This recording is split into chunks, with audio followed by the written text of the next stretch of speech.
Hello નમસ્કાર મિત્રો। અગાઉ આપણે મધ્યક કઈ રીતે શોધવો તેની રીતો આપણે જોઈ ઘણી બધી કે કઈ રીતે મધ્યક શોધી શકાય। હવે જ્યારે આંકડાશાસ્ત્રની આપણે વાત કરતા હોય ત્યારે એક સૌથી મોટું અને જે મહત્વનું પદ છે કે જે મધ્યક, મધ્યસ્થ અને બહુલક, તેમાંથી આપણે બહુલક કઈ રીતે શોધવો તે આપણે આ વિડીયોની મારફત જોવાનું છે કે જ્યારે બહુલક આપેલું હોય ત્યારે બહુલક કઈ રીતે શોધી શકાય અને બહુલક આપણે કઈ રીતે જોવાનું કે તે બહુલકવાળો વર્ગ છે કે નહીં તે આપણે આ વિડીયોની મારફત જોવાનું છે। તો તમે જુઓ વિડીયો કે બહુલક કઈ રીતે શોધી શકાય। હેલો નમસ્કાર મિત્રો। આપણે આગળ વાત થઈ રીતે કે બહુલક કઈ રીતે શોધવો। જ્યારે અગાઉ વર્ગ અંતરાલ આપેલા હોય તો તમારે બહુલકની કિંમત કઈ રીતે શોધવી અને કઈ રીતે આપણે બહુલક મેળવી શકાય તે આપણે અહીંયા આ એક્ઝામ્પલની મદદથી જોવાનું છે।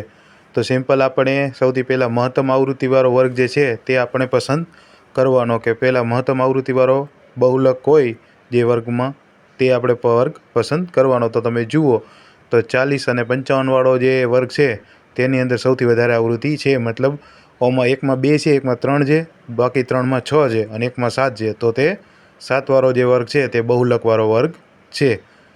તો 40-55 વાળો વર્ગ બહુલકવાળો વર્ગ છે। તો બહુલક વર્ગની અધસીમા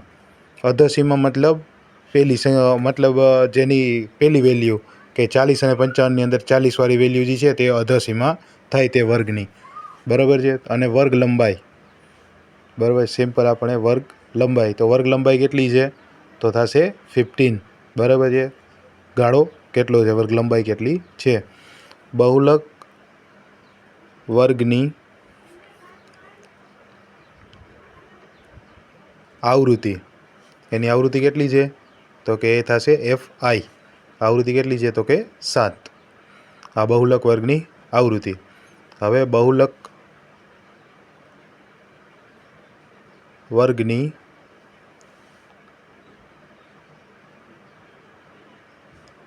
આગળના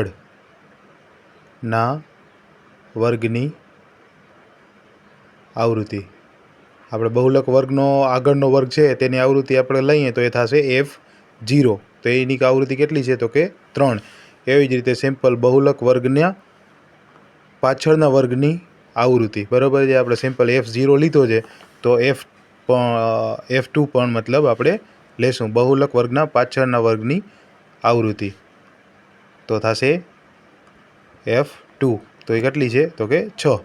તો સિમ્પલ આપણને બધી વેલ્યુ અહીંયા આપણને મળી ગઈ છે। તો હવે આપણે અહીંયા સૂત્રનો ઉપયોગ કરીએ કે સૂત્રનો ઉપયોગ કરી અને સૂત્રની અંદર એની કિંમત મૂકી અને બહુલકની કિંમત શોધીએ। તો સૂત્રનો ઉપયોગ કરતા બહુલકની કિંમત, બરાબર છે। તો સૂત્રનો ઉપયોગ કરતા બહુલક આપણે કઈ રીતે શોધી શકીએ તો બહુલક ઇઝ ઇક્વલ ટુ,